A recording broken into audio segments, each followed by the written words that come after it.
मुसलमान जो होता है ना, मुसलमान वो लवारस नहीं होता, वो वारस वाला होता है। उसका रब हर वक़्त अपनी रहमत से उसकी हिफाजत करता है। मुसलमान हर वक़्त नबी पाक अलैहिस्सलाम के निगाह करम में रहता है। इसे कमज़ोर बातें नहीं करनी चाहिए कि मेरे को पीछे चढ़ गया तो पता नहीं क्या हो जाएगा, बरादरी मुखालफ हो गई तो पता नहीं क्या हो जाएगा, सच बोल दूंगा तो लोग पता नहीं मुझे मार देंगे। ऐसा हो नहीं सकता। छुरी हज़रत इब्राहीम चलाएं भी ना तो हज़रत इस्माइल के हलक पे चलना उसने तब भी है जब अल्लाह हुक्म करेगा, तो अल्लाह की हिकमत होगी। हिकमत इलाही होती है तो कोई काम होता है, वरना होता तो अपनी तबीयत में मजबूत ईमान, तवक्कुल, अल्लाह पे भरोसा, मजबूती अफकार की, कच्ची बातें नहीं।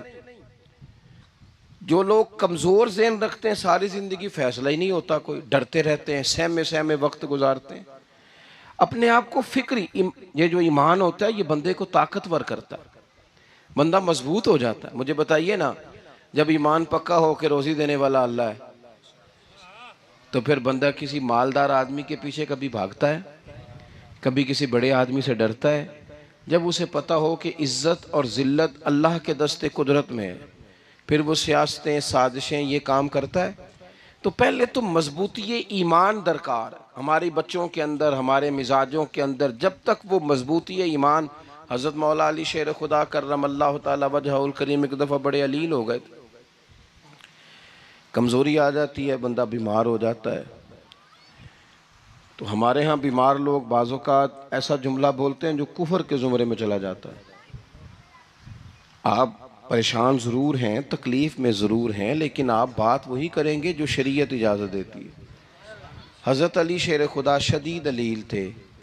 एक सहाबी तीमारदारी करने गए तो हज़रत मौला अली का चेहरा देख के परेशान हो गए, कहने लगे आप तो बड़े सख्त अलील हैं, अल्लाह खैर करे, अल्लाह ताला आपको सेहत दे। तो हज़रत अली कहने लगे तो फ़िक्र न कर, मुझे इस बीमारी से कुछ भी नहीं होगा। ने कहा क्यों? फरमाने लगे मुझे नबी पाक अलैहिस्सलाम ने फरमाया था, अली उस वक़्त दुनिया से जाओगे जब दाढ़ी खून से रंगीन हो जाएगी, तो इसका मतलब है मैं खंजर के वार के साथ शहीद किया जाऊंगा, मैं बीमारी से दुनिया में नहीं जाऊंगा, मैं ये बीमारी से मुझे कुछ भी नहीं होगा, अल्लाह मुझे शिफा दे देगा। चूंकि हुजूर ने फरमाया ते साडे नबी दी जुबान साडे वास्ते कुरान।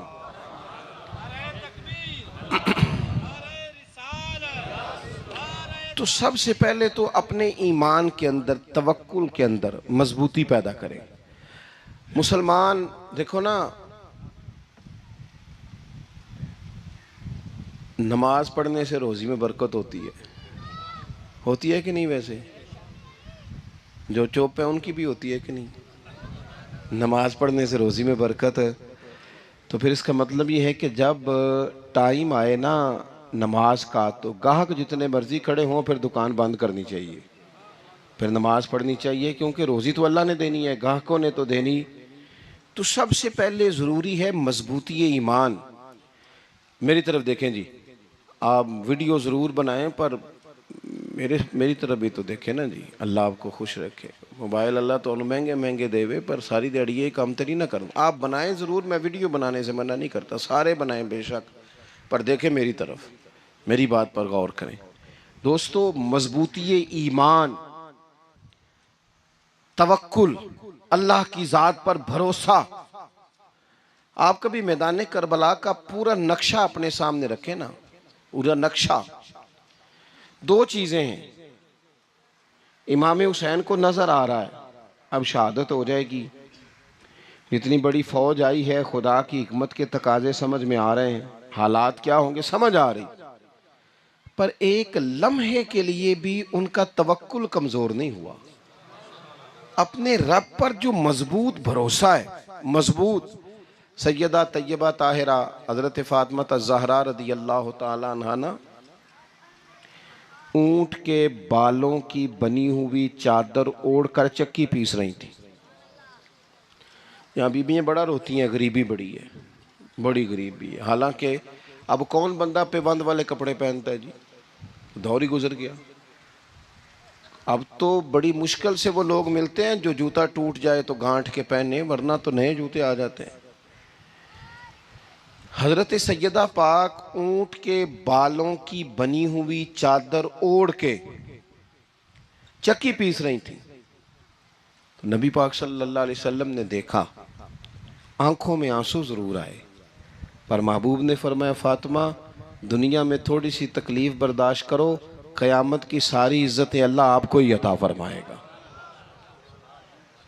तो तवक्कुल की मजबूती, अल्लाह की ज़ात पर भरोसा, अपने रब करीम के साथ उम्मीदों का वाबस्ता करना, इससे मजबूती आएगी। दूसरा फरमाया, वामिलुस सालिहात, बेहतरीन अमल किया जाए, जिंदगी में नेक अमाल किए जाए, वक्त ज़ाया ना किया जाए। हर वक्त कोई ना कोई काम बंदा करता रहे। यहाँ बहुत सारे लोग हैं जिनको लोग नेक कहना शुरू कर देते हैं ना, वो समझ लेते हैं शायद हम सच्ची मुची नेक हैं। लोग जो कहते हैं हजरत साहब किबला, पीर साहब किबला, मैं ये तालिब इल्मों को, दोस्तों को, बल्कि अपने आप को भी कई दफ़ा कहता रहता हूँ, अपने आप को समझाता हूँ कि ये लोग तुझे कह रहे हैं हजरत साहब, ये तो रात को तो अपने आप से पूछना, अपने रब से पूछ। कभी मौका मिले तो अपनी गिरेबान में झांक, गौर करके तेरी कैफियत क्या है, तन्हाई में तेरा दिल अल्लाह से जुड़ता है कि नहीं, इबादत में दिल लगता है कि नहीं, खुदा का खौफ दिल में रहता है कि नहीं, गरीब की मोहब्बत, अजीजों कुर्बत वालों का एहसास तबीयत में मौजूद रहता है कि नहीं। वैसे तो मेरा मतलब है, लोग कह देते हैं हाजी साहब आप बड़े सखी हैं, तो इससे तो नहीं ना बंदे ने सखी होना। सखी तो तब होना है जब अल्लाह की बारगाह में मकबूल होगा। आमाले सालेहा, नेक काम, और वो करता रहे बंदा, कोई भी काम उसे नेकी का मिल जाए ना। देखो नबी पाक सल्लल्लाहु ताला अलैहि वसल्लम ने फरमाया, नेकी को कभी हकीर नहीं समझना, कभी हिकारत से नहीं नेकी करनी कि ये बड़ी छोटी है तो मैं इसको करूँ। अब फरमाया कभी हकीर ना समझना, नेकी का काम जो भी मिले कर देना। फरमाया अगर भाई से मुस्कुरा के मिलोगे भी ना, तो इस पर भी अल्लाह तुम्हें सदके का सवाब अता करेगा।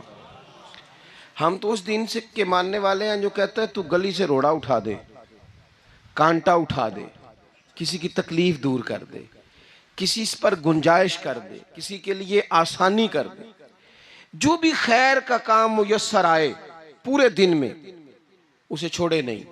सुबह घर से निकले, वो एक सहाबी थे,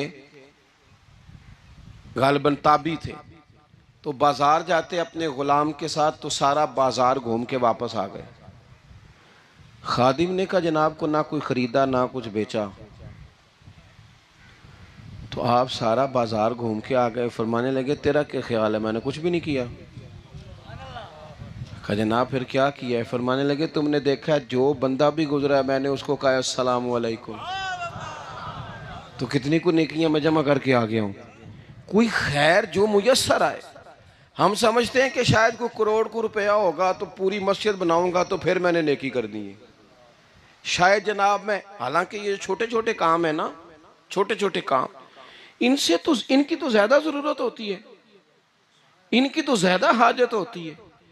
कोई आप रास्ते में गुजर रहे हैं तो नीचे कोई खड्डा बना हुआ है, तो उस पर हम क्या करते हैं, गाड़ी में बैठ के तबसरा करते हैं, ए रोड खोरे कदों बनना है भाई, ये खड्डा है ना, तो आप नीचे उतरे ना, तो आप धाबड़ा लें ना, कई पकड़े ना, ये तो 5 मिनट का काम है, यहाँ आसानी कर देना, आप इसमें गुंजाइश कर दें। हुजूर सैयद आलम अलैहिस्सलाम ने फरमाया, इमाम राजी ने हदीस लिखी है, क़यामत के दिन एक बंदे को अल्लाह माफ़ करेगा तो मालिक, वो बंदा अर्ज़ करेगा या अल्लाह मैं तो बड़ा गुनहगार हूँ, किस वजह से माफ़ी हुई। फरमाया रात के वक़्त तू गुज़र रहा था, तेरे पैर से रोड़ा टकराया था, तूने उठाया इधर उधर देख के कि कोई अल्लाह के किसी बंदे को तकलीफ़ ना हो जाए। का मालिक हो वो तो मैंने ज़माना बीत गया, कोई इतनी बड़ी बात भी नहीं समझी। तो रब करीम ने फरमाया तो रात के अंधेरों में भी मेरे बंदों का ख्याल रखता था, तो मैं तेरा ख्याल ना करूं। कोई अमल हमारे यहाँ लोग कोई काम नहीं करते, बिल्कुल नहीं, कोई काम नहीं, ना बड़े ना छोटे ना समझदार ना अनपढ़, कुछ भी नहीं। नशिस्तन गुफ्तन बरखास्तन, बैठो राज के गप्पे मारो, तबसरे करो, फलाना कुछ नहीं कर रहा, फलाना कुछ नहीं कर रहा, उसके बाद उठ के चले जाओ, कुछ करें। वामिलुस सालिहात, नेकियां जमा करें जिंदगी में, खजाना बनाएं, खजाना, अपनी ड्यूटियां अपनी जिम्मेदारियां पूरी करें, हर वक्त काम, हर वक्त जिम्मेदारी, हर वक्त ड्यूटी। देखिए ना इमाम हसन और हुसैन, इनकी आप कभी जिंदगी का मुताला करें, फर्ज नमाज के अलावा 100 रकत नमाज नफल रोज पढ़नी है, पता करना है गरीब कहाँ कहाँ हैं, उनका ख्याल रखना है, और नीरे पैसे नहीं देने। हमारे यहाँ लोग गरीबों को पैसे ज़रूर देते हैं, इज्जत नहीं देते। उनको 4 पैसे की मदद ज़रूर कर देते हैं, पर इज़्ज़त नफ्स का ख्याल नहीं रखते। इमाम ज़ैनुल आबिदीन रदी अल्लाह ताला अन्हु फरमाते हैं, गुजर रहे थे, आप देखें ना, इमाम गज़ाली हदीस लाए हैं कि बंदा और कुछ ना करे, किसी मोमिन का दिल राज़ी कर दे तो अल्लाह 60 साल की नफली इबादत का सवाब अता करता है। दिल बदस्तावर के हज अकबर अस्त, अज हज़ारा का यक दिल बेहतर अस्त। किसी का दिल खुश कर देना, उसको राहत दे देना, उसको करार दे देना, उसके लिए कोई ऐसा सामान कर देना कि बंदा मुतमईन हो जाए, सुकून हो जाए। ये हमारे यहाँ जो लोग होते हैं ना, सरकारी मुलाजिमीन, ड्यूटियों वाले, इनकी तबीयतों में तलखी होती है।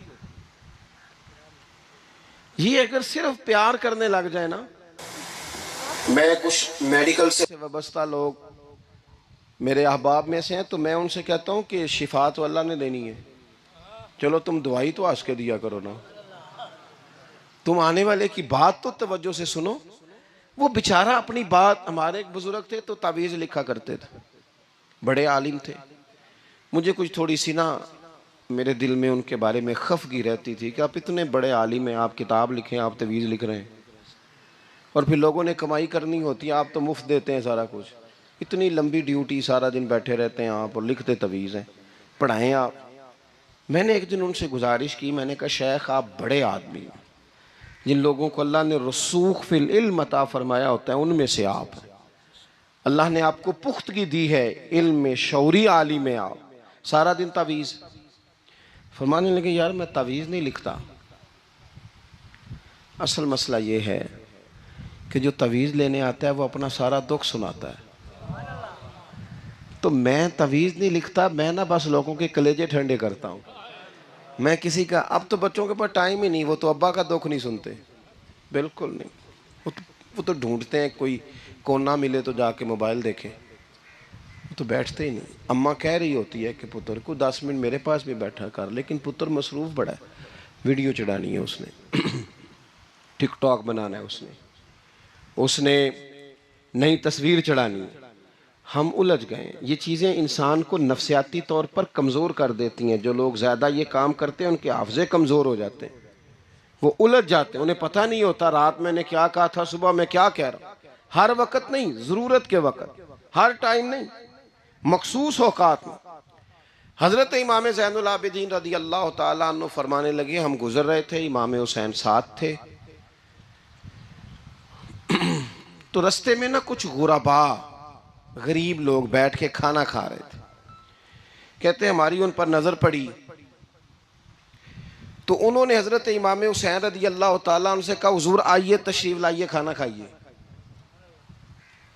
वो जरूरी नहीं होता आपको सबका खाना पसंद ही आए, टेस्ट अपने अपने होते हैं, ये जरूरी तो नहीं। खाना पसंद ना भी आए तो दिल तो फिर भी राजी रखना चाहिए ना। कुर्बान जाएं, नबी पाक ने किस तरह हमारी तरबियत की। हज़रत आयशा सिद्दीक़ा रदी अल्लाह ताला अन्हा फरमाती हैं, करीम महबूब का मैंने ये तरीक़ा देखा कि अगर खाना ना पसंद होता तो छोड़ देते, पर कभी उसमें से नुक्स ना निकालते, ऐब जो ही ना करते।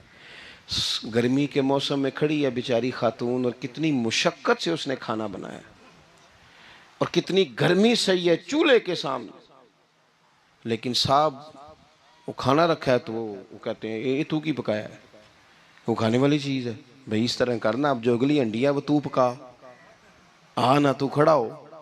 ये पता चले ये काम कितनी मुशक्क़त का है। ज़िंदगी में कुछ थोड़ा सा दूसरों का ख्याल रखना, ये भी तो दीन का हिस्सा है ना। आप अपनी ज़िंदगी में हमेशा अपने लिए सोचें, किसी और का सोचे ही ना।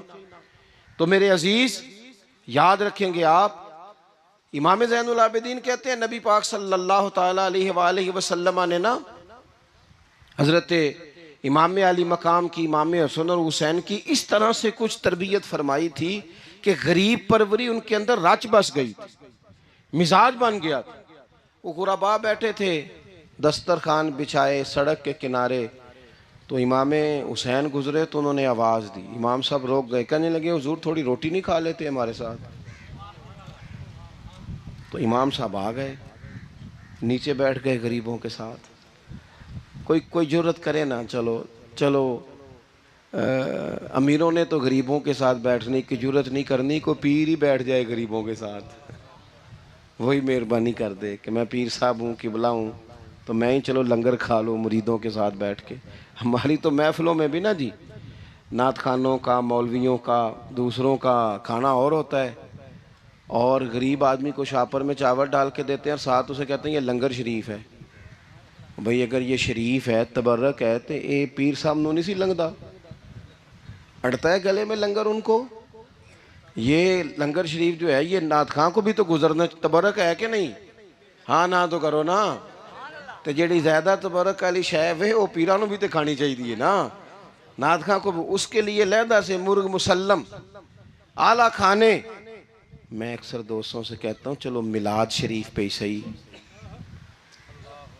सबके लिए अच्छा खाना पकाओ। चलो जिस गरीबों के बच्चों को बेचारों को सारा साल वो बोटियों के लिए लड़ते हैं, तुम मिलाद भी अच्छी रोटी पका दो, तो बच्चा जब खाएगा ना बहुत सारियां बोटियां और चावल, और अपने अब्बा से पूछेगा कि अब्बा जी आज की गल है, बड़ा गोश्त पे लब्ध है। तो हो सकता है गरीब बाप रो ही पड़े और उसे कहे पुत्र तो आज राज राज के खाज साढ़े नबी पाक दा मिलाद शरीफ है।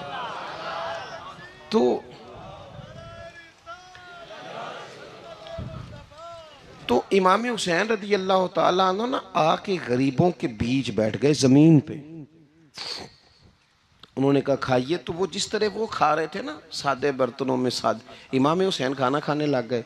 मैंने कहा खैर का काम कोई भी मिले उसे जाया, चलो और कुछ नहीं कर सकते थे, किसी को सड़क ही पार करा देना बीना को, चलो और कुछ नहीं कर सकते, तो आपको पता है कि सामने वाला बोझ लेके गुजर रहा है, आप थोड़ा सा हट जाएं रोड से, उसे गुजर लेने दें। कोई तो काम जिंदगी में, कोई इरादा तो खैर का बंदा करे। इमाम हुसैन बैठ गए, उनके साथ रोटी खाई। थोड़ी देर के बाद इजाज़त ली, फरमाया जाऊं? कहने लगे हुजूर और खाइए। फरमाने लगे मैं तो अभी रोटी खा के आया था और आज तक ऐसा नहीं हुआ कि दोबारा खाना खाऊं। एक लुकमे की भूख नहीं थी, जितना भी खाया है ना ये तुम्हारा दिल खुश करने के लिए खाया है। गुरबा मसाकिन की व आमिलुस सालिहात, ईमानदार बंदा ईमानदारों जैसे काम करता ही अच्छा लगता है।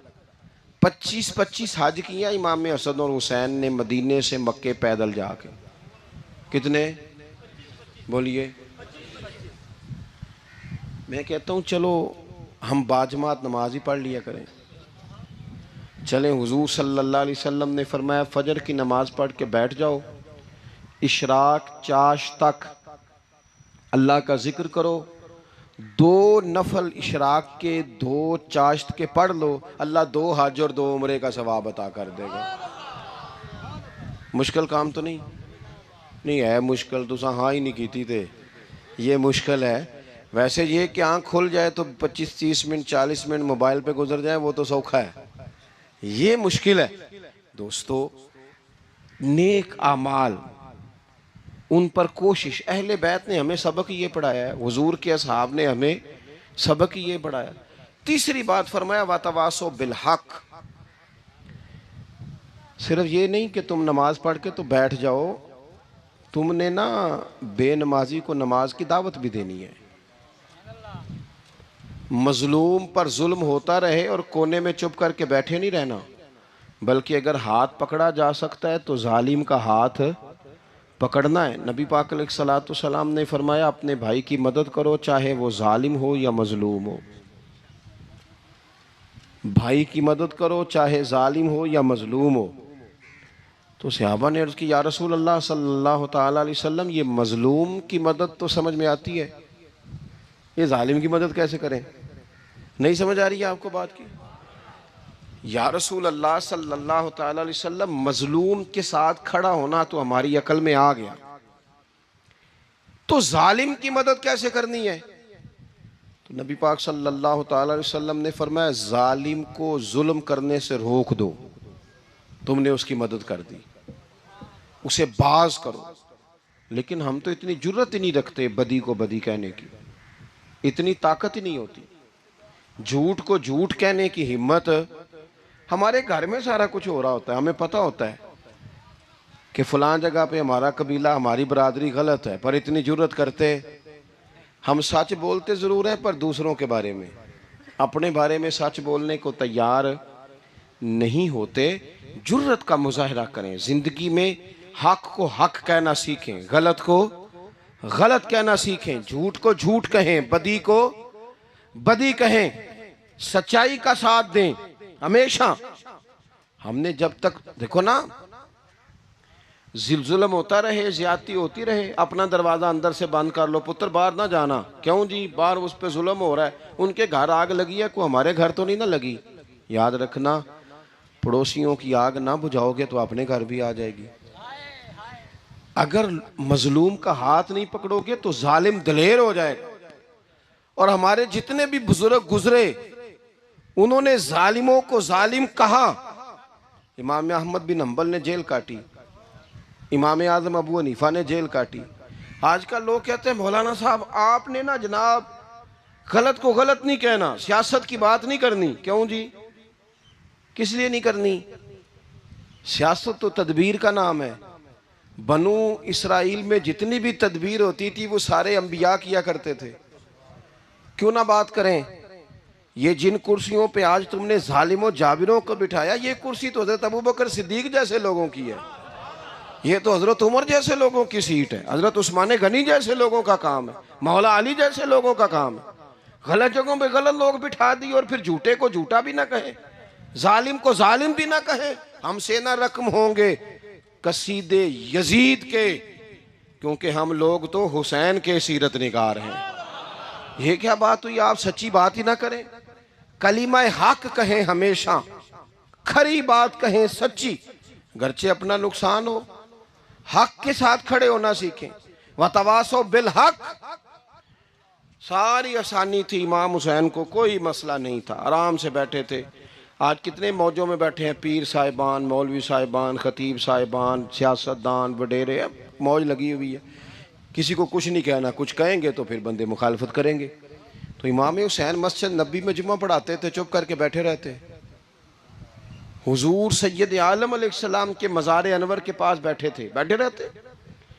लेकिन इमाम हुसैन ने फरमाया जालिम हुक्मरान बने तो वो कौमों को तकलीफ देते हैं, वो मिली नुकसान करते हैं, वो उम्मत का चेहरा मोहरा बिगाड़ के रख देते हैं। लिहाजा खड़े होना पड़ता है, कलिमा हक कहना पड़ता है, इलाए कलिमतुल हक के लिए निकलना पड़ता है। आप अपनी जिंदगी के अंदर सच्ची बात करना सीखें। इलेक्शन के दिन आ गए, मेरे एक बड़े मोहब्बत वाले साथी थे, वो आ गए वोट के लिए। वैसे भी ये जो बीमारी हमारे मुल्क में ना जी, हमारे यहाँ हुक्मरान बाज़ों का कहते हैं ओए हो जी जमहूरियत बड़ी ज़रूरी है। वो भी किस मुसीबत का नाम है जमहूरियत? इकबाल तो कहते हैं कि ये वो चीज़ है कि जो जिसमें पता ही कोई नहीं होता, पढ़े लिखे अनपढ़ का, छोटे और बड़े का, सियाने और बेवकूफ़ का। जमहूरियत वो तर्ज हुकूमत है कि जिसमें बंदों को गिना करते हैं, तोला नहीं करते। किस तुम क्या रागल आप रहते हो हर वक्त? कौम को उसका हक मिलना चाहिए, गरीब की मदद होनी चाहिए, इंसाफ मिलना चाहिए। बाकी ये तुम्हारी कहानियाँ हैं डिक्टेटरशिप और जमहूरियत, और हमें तुम्हारी समझ भी नहीं आती। हर डिक्टेटर के साथ होते हो, बातें जमहूरियत की करते हो, जहाँ तुम्हारा दिल करता खड़े रहते हो। हमें तो कोई उससे गरज नहीं, काम होना चाहिए। बल्कि जो लोग कुव्वत नाफजा रखते हैं उन्हें समझना चाहिए कि मुल्क की भाग दौड़ हमेशा मजबूत हाथों में रहे और वो इस तरह का निज़ाम वज़ा करें, मिल बैठे सारे इदारे कि गरीब की सुनी जाए। वो मुझे बड़ी अच्छी तरह याद है, जब वो एक हुकूमत ख़त्म हुई और जो एक फ़ौजी रह के गए थे 11 साल, उनकी हुकूमत आई तो मैं बाहर निकला तो एक बुज़ुर्ग थे, वो सुबह सुबह नाश्ता बेचा करते थे हमारे इलाके में, चावल और चने बने। तो मैंने उनसे कहा बुजुर्गो पता लगा जी रात की हुकूमत बदल गई है। तो फरमान लगे पुत्र जेड़ा मर्जी भी आ जाए, मैं तो यार चौल बेच के रोटी खानी है, हमें तो इनसे गरज ही नहीं। अल्लाह जाने कौन आया कौन गया, तो खेल तमाशा बनाया हुआ है। तो झूठे को झूठा कहे। मेरे एक दोस्त हैं इलेक्शन लड़ते हैं, मुझे एक दफ़ा आके कहने लगे आपने कभी वोट नहीं डाला, इस दफ़ा ज़रूर डाले। मैंने कहा नहीं डालता मैं। कहने लगे वोट कौम की अमानत है। तो मैंने कहा अमानत किसी बेईमान को दे दूं? अमानत तो अमानतदार को दी जाती। नहीं समझे आप बात? ये सारे कहते हैं ना वोट कौम की, तो अमानत किसको देनी चाहिए? सही बताओ। चलो हुण तुसीं बोलना नहीं, बस दिल च गल रखनी, दिल च। देंदे वैसे ईमानदारा नहीं हो ना? नहीं, मैंने कहा बोलना नहीं, एवं किसी को पता ना लग जाए। देते वैसे ईमानदारों को ही हो ना? ये अपने दिल से पूछो, फैसला लो, अल्लाह से डरो। जालिम का मददगार जालिम होता है, जालिमों का मददगार जालिम होता है। वो तेरे मेरे वोट पर जीत कर जब जुल्म करेगा तो फिर कौन है जो ये दावा करेगा कि जनाब मैं जालिम का मददगार नहीं? सोचो, समझो, गौर करो। अजीज भाई, इमाम हुसैन रदी अल्लाह ताला अन्हु ने फरमाया सच को सच कहेंगे, झूठ को झूठ कहेंगे। ये नहीं हो सकता कि जनाब जुल्म होता रहे और चुप रहे। और ये सबक कहाँ से पढ़ा उन्होंने? मौला अली शेर खुदा से। हम तो अपने बच्चों को कहते हैं ना बाहर जुल्म हो रहा है, तू पुत्र तू ना बाहर जाना, हमारी नहीं लड़ाई। लेकिन जब हज़रत उस्मान गनी रदी अल्लाह ताला अन्हु पर बलवाइयों ने हमला किया ना, तो चूँकि हज़रत उस्मान गनी खालू थे इमाम हसन और हुसैन के, हज़रत उस्मान खालू हैं, सगे खालू हैं, तो हज़रत मौला अली शेर खुदा ने ये नहीं कहा कि पुत्र इतने बंदे आ गए हैं, तलवारें हैं, मुआसरा है, बाहर ना निकलना। बल्कि हज़रत मौला अली ने ख़ुद अपने दोनों बेटों को तलवारें पकड़ाईं और हज़रत उस्मान गनी के दरवाज़े पे खड़ा करके कहा पुत्र ख्याल रखना तुम्हारे होते हुए कोई भी शख्स हज़रत उस्मान गनी का दरवाज़ा ना क्रॉस कर पाए। खुद अपने बच्चों को हर जंग में हज़रत अली साथ लेके जाते थे। हम तो बच्चों को दिलेरी सिखाते ही नहीं, बुज़दिल। और कुछ हमें बाबे मिल गए, वो कहते मुंडे नूं साया है। मैं क्या बाबे नूं आप साया है, इनू भी करो दम कराओ, इसको नजरी साया आता है। कैसे नादानों से पाला पड़ गया। क्या होता है वो साया? अच्छे भले सियाने नौजवान बत्ती बंद करके अंदर लेटा हुआ बच्चा है, बाबे नूं बाबा कह गया इनू साया है। बाबा केड़ा कह गया जेड़ा बाहर रोटी लैन आया सी? भी एडी पहुंची सरकार होंदी तो टुकर ही घर खा लेंदी। लोगों के किस्मत का हाल बताता है, अपनी इतनी खराब है कि मांगता फिरता है। क्या मजाक बनाया हमने अपने साथ। थोड़े समझदार हो जाए, हर बंदे की बात का असर कबूल ना किया करें। मोमिन के पास ताकतें होती हैं, जो जिधर लगाता है चुप करके लग जाते हो। इन्नल्लज़ीना क़ालू रब्बुनल्लाहु सुम्मा इस्तक़ामू ततनज़्ज़लु अलैहिमुल मलाइका। अल्लाह कहता है तू डटना सीख, रब का नाम लेके डट जा, रब तेरी मदद के लिए फरिश्ते भी नाज़िल कर देगा। कहीं खड़े होना सीखे, जिसका जो मन आता है वो तबाही करके गुजर जाता है। बिल्कुल कतन नहीं। तो इमाम हुसैन ने सही को सही कहा, गलत को गलत कहा, और डट के कहा, और पूरे वसूख से कहा, और पूरी वो हजरत इमाम अबू मालिक खड़े थे ना, तो ये बादशाह बड़ी बड़ी गलत बातें भी करते हैं। अच्छा चले सही बताएं आप, मैं आपको अपनी बात बताता हूँ। कई दफ़ा ऐसे होता है, कई दफ़ा के बात कोई हो जाती है, कर लेते हैं, तो कोई साथी तवज्जो दिलाता है कि आप तो बोलते बोलते ये कह गए, तो एहसास होता है ओहो यार गलती हो गई, हो जाता है। बड़े बड़े जो मुहद्दिसीन थे, बड़े बड़े लोग, उन्होंने कहा यार हमारी ये राय थी, फिर उसके बाद हमें ये पता चल गया, अब हमारी राय बदल गई है। इसको रुजू करना कहते हैं। बड़े बड़े लोगों ने कर लिया। लेकिन हमारी सियासी जमातों का हाल ये है कि उनके किसी कारकुन से पूछे ना तुम्हारे लीडर ने कभी गलती की है, तो किया ने क्यों? माज़अल्लाह ये फरिश्ते क्या है, ये गलती नहीं कर सकते। अगर बड़े बड़े लोग कहते हैं यार यहाँ हम भूल गए थे, ताकि सहाबाए किराम अलैहिम रिदवान अपनी राय से रुजू करते। यहाँ क्या हाल हो गया, किस चक्कर में हम पड़ गए? जमातों को बुत ना बनाओ, वो जमाते रहने दो, अगरचे बुत हैं जमात की आस्तीनों में, पर मुझे हुक्म अज़ां ला इलाहा इल्लल्लाह। तो सच को सच, झूठ को झूठ। हजरत इमाम अबू मालिक खड़े थे, तो हारून रशीद बादशाह था। कुछ बड़े खुश आमदी लोग होते हैं, नहीं जी नहीं सरकार आपकी तो क्या बात है, क्यों जी इतनी तारीफें क्यों कर रहे हो? कहते हैं इसने खर्चा किया, मस्जिद बनवा के दी है, ये जनाब चंदे देता है। वो खुदा के बंदो, चंदा देने का मतलब ये जो मर्जी कह जाए। हजरत इमाम मालिक हारून रशीद के बड़े बादशाह के दरबार में खड़े थे, किसी बड़े के, हारून रशीद था या कोई और था, तो तो वो ना मक्खी बार बार बादशाह को तंग करती। मक्खी कई दफा नहीं काबू आती, 3-4 बंदे भी लग जाए तो नहीं काबू आती, पकड़ी नहीं जाती, मक्खी जो हुई। वो मक्खी बड़ा तंग कर रही थी, तो उसने ना गलत जुमला कह दिया, गलत कहने लगा माज अल्लाह सुम्मा माज अल्लाह नकले कुफर कुफर ना बाशिर। कहने लगा इमाम मालिक से क्या जरूरत थी अल्लाह ताला को ये मक्खी क्यों बनाई? अल्लाह की तख्लीक पर एतराज कर रहा है माज। अब खुशामदी को बंदा होता तो कहता जी वो मसला ये है जी, वो असल बात ये है जी, आप बैठें जी, ठंडे दिमाग से समझाता हूँ। लेकिन वो नशे में चूर है ना, तख्त पे बैठा है, सख्त बात कर दी कि क्यों बनाई मक्खी। तो इमाम साहब उठ के खड़े हो गए, हाथ में छड़ी पकड़ी थी, जोर से जमीन पे मारी, फरमाने लगे ये मक्खी ना अल्लाह ने तेरे जैसे लोगों का गुरूर तोड़ने के लिए बनाई है कि संभाली तो तुमसे मक्खी भी नहीं जाती, तो दावे बड़े करते हो कि तेरे जैसे बंदों का गुरूर तोड़ने को बनाई है। चुप कर गया, कहने लगा हुजूर गलती हो गई थी, आइंदा नहीं करूँगा। तो आप जब झूठ को झूठ कहते हैं और सच को सच कहते हैं, हक की तारीफ करते हैं, बातिल को बयान करते हैं, फिर लोग मुखालफत करते हैं। अब जब लोग मुखालफत करेंगे फिर तकलीफ आएगी, और तकलीफें बड़ी सोहनी होती हैं। जब तकलीफ आए तो रब कहता है वातवासो बिस्सब्र, अब एक दूसरे को सब्र की नसीहत करो। ये जब दुख आते हैं ना, दुख बंदे को नरम कर देते हैं, बीमारी नफसानी ख्वाहिशात को ख़त्म कर देती है। बीमार बंदा, उसका किसी गलती की तरफ ध्यान ही नहीं जाता, वो पूरा जुड़ जाता है अपने रब से, उसके अंदर से नफसानी ख्वाहिशात ख़त्म हो जाती हैं। जब आप दुखी होते हैं ना, फिर कोई सजदे का मज़ा आता है, फिर कोई दुआ में लुत्फ़ आता है, फिर कोई रब से दिल लगाने में मज़ा आता है, फिर दिल करता है कि कोई बंदा मौजूद ना हो, मैं अकेला हूँ मस्जिद में, रज के याद करूँ अपने मालिक को। जब आप सब्र करते हैं, कुरान पाक में ना कमोबेश कोई 99 के करीब 90 से ज़्यादा मरतबा सब्र का जिक्र है,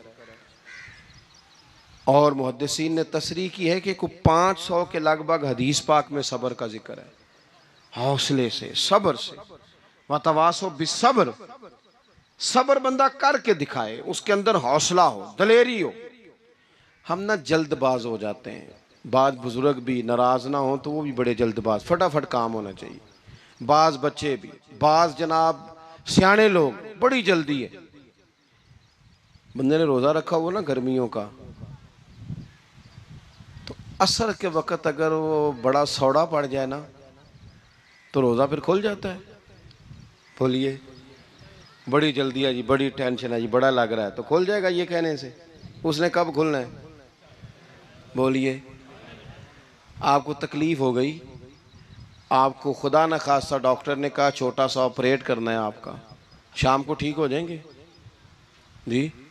तो जल्दी बड़ी है, दर्द बड़ी हो रही, जल्दी करें डॉक्टर साहब। तो डॉक्टर कहता है पहले खून टेस्ट करा, फिर ब्लड प्रेशर अपना चेक करा, फिर शुगर चेक करा, परसों रिपोर्ट आएगी, फिर शाम को लेके आना, फिर टाइम दूंगा, फिर टाइम देगा, फिर ऑपरेट करेगा, फिर दवाइयाँ लिखेगा, फिर आपको आराम का मशवरा देगा, फिर 2-3 माह लगेंगे, फिर तबीयत पूरी तरह। तो करना क्या पड़ेगा? सब्र। क्या करना पड़ेगा? सब्र। सब्र जिंदगी में ज़रूरी है। अगर सब्र नहीं तो फिर कोई काम भी, अपने मिजाज में हौसला लाएं, हिल्म हो, बुर्दबारी हो, सब्र हो, तहम्मुल हो। इमाम अली मकाम रदी अल्लाह ताला अन्हु को आप देख लें, मैदान करबला पूरा पढ़ लें आप, पूरी तारीख रिवायात खंगाल के देख लें। सामने तलवारें थीं यजीद के लश्कर के पास, इमाम के पास हौसला था। वहाँ जुल्म जबर हो रहा था, यहाँ हौसला, हिलम, बुर्दबारी, आला ज़र्फ़ी, करम। दोस्तों, जब सब्र और तलवारें आपस में टकराई ना, सब्र और तलवारें, तो तलवारें हार गईं, सब्र जीत गया। सब्र हमेशा जीत जाया करता है। बाज़ों का थोड़ा टाइम लग जाता है, थोड़ा सा वक्त, कुछ चीज़ों की लोगों को फ़ौरन समझ नहीं आती, टाइम गुजरने के वो काफ़ी देर के बाद एहसास होता है, ओहो वो तो ठीक था, एहसास। लेकिन आप ज़िंदगी में थोड़ा तहम्मुल, थोड़ी बुर्दबारी, आप यकीन करें, हम जब लड़ाइयाँ करते हैं ना, किसी से बहस करते हैं कुछ ऐसी बातें कर जाते हैं कि बाद में हमें एहसास होता है यार ज़्यादा सख्त बात हो गई। मानते नहीं, लेकिन बाज़ों का ख्याल होता है यार ओहो ये नहीं कहना चाहिए था, लेकिन वो बात गुस्से में निकल जाती है, सब्र होता नहीं, फिर वो ख़राबी होती है। अपनी ज़िंदगी में सब्र, ये थोड़ी बहुत जो तकलीफ़ें आती हैं ना, मैं गया हुआ था सिंध के सफ़र पर, तो मोटरवे से, सखर से मोटरवे लाहौर आता है, अब सफ़र आसान हो गया। तो मैंने अपने ड्राइवर से कहा लो मियाँ अब सहूलत हो गई तुम्हें, अब तो सारा मोटरवे लाहौर तक आसान हो गया। तो मुझे कहने लगा नहीं हज़रत साहब ये मुश्किल है। मैंने कहा जी क्यों? कहने लगे नींद आने लग जाती है। बिल्कुल सीधी सड़क है ना, अगर कोई स्पीड ब्रेकर हो, कोई रक्शे वाला भी आए, कोई रेहड़ी वाला चाचा नाराज़ भी हो कि वेख के नहीं चलाई जाती, तो बंदा थोड़ा जागता रहता है, थोड़ा ना वो। तो ज़िंदगी में जो रुकावटें आती हैं ना, ये तो बंदे को जगाने के लिए आती। इन्ना मअल उसरी युसरन, इन्ना मअल उसरी युसरा। एक दफ़ा अगर मुश्किल आए तो अल्लाह दो आसानियाँ देता है। हम ना घबरा जाते हैं। ये दुख तो बड़े प्यारे होते हैं, ये तो बड़े नफ़ा बख्श होते हैं, ये तो फ़ायदा करते हैं बंदे का। तकलीफ़ें जैसे जैसे ज़िंदगी में आती हैं बंदा पालिश होता जाता है।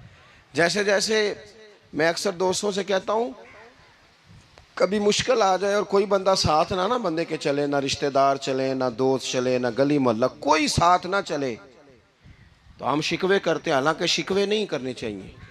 अगर ये साथ ना कोई भी चले तो बंदे को अकेले लड़ने का हौसला नसीब हो जाता है, उसे फिर हिम्मत मिल जाती है कि ये सफ़र मैंने अकेले तय करना है। तो इमाम अली मकाम की ज़िंदगी, ये सारी चीज़ें इनको मुलाहिज़ा करेंगे तो चार बातें खुल के सामने आएंगी। पुख्तगी ईमान की, शौक़ अमाले सालेहा का, बात करनी है तो हमेशा हक़ की करनी है, सामने कोई भी हो कभी झूठ का साथ, और चौथी बात ये कि सब्र, तहम्मुल, हौसला। मैंने कुरान मजीद एक जगह से और तिलावत किया था, वो भी थोड़ी सी बात आपसे अर्ज़ करनी है, फिर मैं बात ख़त्म करने लगा हूँ। ये जो हुजूर के सहाबा और अहले बैत है ना, इनका आपस में बड़ा गहरा रिश्ता है, बड़ा खूब प्यार है इनका। कुछ लोगों की ना दुकान तब चलती है जब वो इनका इख्तलाफ साबित करें, दुकानें तब चलती हैं। क्योंकि नबी पाक सल्लल्लाहु अलैहि वसल्लम ने फरमाया शैतान मायूस हो गया है, अब वो लोगों से बुत परस्ती नहीं करा सकेगा लेकिन तुम्हें लड़ाएगा। तो ये माज़अल्लाह इतने ज़ालिम है कि सहाबा और अहले बैत को लड़ा देते। खुदा के बंदो, तुम्हें पता ही नहीं तुम किन की बात कर रहे हो। पहले अपनी हैसियत देखो, ये लोग कितनी शानों वाले हैं, तुम किन का तज़किरा कर रहे हो। इनके तो नाम लेते वक्त कई दफ़ा डर आता है कि ज़ुबानें भी इस काबिल हैं कि नहीं। कुरान मजीद ने कहा मुहम्मदुर रसूलुल्लाह, मुहम्मद सल्लल्लाहु अलैहि वसल्लम अल्लाह के रसूल हैं, वल्लज़ीना माहू, और जो उनके साथ हैं। ये कुरान पाक के दो जुमले हमेशा याद रखें, तारीख़ रखें संभाल के लोग अपने पास। कुरान पाक ने दो बातें की, फरमाया अशिद्दाउ अलल कुफ़ार, ये जो हुजूर के साथ हैं ये काफिरों पर सख्त हैं, रुहमाउ बैनहुम, आपस में बड़े मेहरबान हैं। तो जब अल्लाह कहता है आपस में मेहरबान है, नहीं समझ आई बात की आपको? अल्लाह कहता है कि आपस में, बोलिए, तो फिर अल्लाह की बात माननी है या किसी लड़ाने वाले की बात माननी है? अल्लाह कहता है ये आपस में। बाकी है राय का इख्तलाफ, तो बाप बेटे का भी हो जाता है, होता है कि नहीं। अब्बा कहता है ये काम कर लें, पुत्र कहता है। हुजूर सहाबा से मशवरा लेते थे, कई दफ़ा नबी पाक ने सहाबा की राय पे अमल किया, तो सहाबा में बहुत सारे मामलात इज्तिहादी हुए, लेकिन उनमें अदावत नहीं थी, ज़ाती रंजिशें नहीं थी, बुग़्ज़ नहीं था, उनके दिल एक दूसरे के हक़ में नरम थे। लिहाजा शरारत जल्दी कबूल करता है बंदे का दिमाग, शरारतें ना कबूल करें। कोशिश करें कि जो इन लोगों की तारीफ़ किताब व सुन्नत में हमारे सामने आती है, हम सिर्फ़ उसी तारीफ़ पर अमल करें। एक बात सिर्फ सुन लें और मैं अपनी बात को समेटूँ, आपको लुत्फ़ आएगा। तमाम सहाबा हुजूर के गिर्द बैठे थे, और जहाँ सब लोग बैठे थे वहाँ जगह ज़रा कम थी। हज़रत सय्यदना अबू बकर सिद्दीक़ रज़ी अल्लाह ताला अन्हु बिल्कुल हुजूर के साथ बैठे थे, वो आज भी बिल्कुल ही हुजूर के साथ हैं। क्या मुकद्दर हैं सिद्दीक़ व फ़ारूक़ के, जिनके घर रहमतों के ख़ज़ीने में बिल्कुल साथ बैठे थे। अचानक हजरत मौला अली शेर खुदा आ गए। कोई से अभी भी उठकर जगह दे देता और सारे देना भी चाह रहे थे, लेकिन हजरत मौला अली जैसे ही आए ना, सबसे पहले हजरत सिद्दीक अकबर उठे और बाजू थाम के आगे जाके बढ़ के मौला अली का बाजू थाम के हुजूर के करीब ला के बिठाया, खुद जरा साइड पे होकर बैठ गए। अब ये हुजूर के सामने सारा कुछ हो रहा है तो बोलना किसने था? किसी को जरूरत ही नहीं होती थी महबूब के सामने कोई तबसरा करे, कोई कर ही नहीं सकता था, किसी को जरूरत ही नहीं थी। कोई ना बोला, खुद रसूल करीम बोले और हुजूर फरमाने लग गया, देखा तुमने मेरे अबू बकर ने क्या किया है। और फिर हुजूर ने जो जुमले कहे वो याद रखने वाले हैं। शेख इस्माइल हक्की ने इसको लिखा है। नबी करीम फरमाने लगे, इज्जत वाला ही किसी को इज्जत दिया करता है, फजल वाले लोग ही दूसरे का फजल समझा करते हैं। तो ये तो साहिब बेइज्जत लोग थे, ये तो एक दूसरे को इज्जतें देते थे। तुम कौन हो जो इज्जतें उतार रहे हो? तुम कौन हो जो इस तरह का लहजा इख्तियार किए हुए हो? तो इन लोगों का आपस में गहरा ताल्लुक, रब, प्यार, मोहब्बतें, खुलूस वारफ्तगियाँ। तो कभी भी किसी ऐसे शख्स के चक्कर में ना आए जो हमें इन लोगों से लड़ाने की सही करे।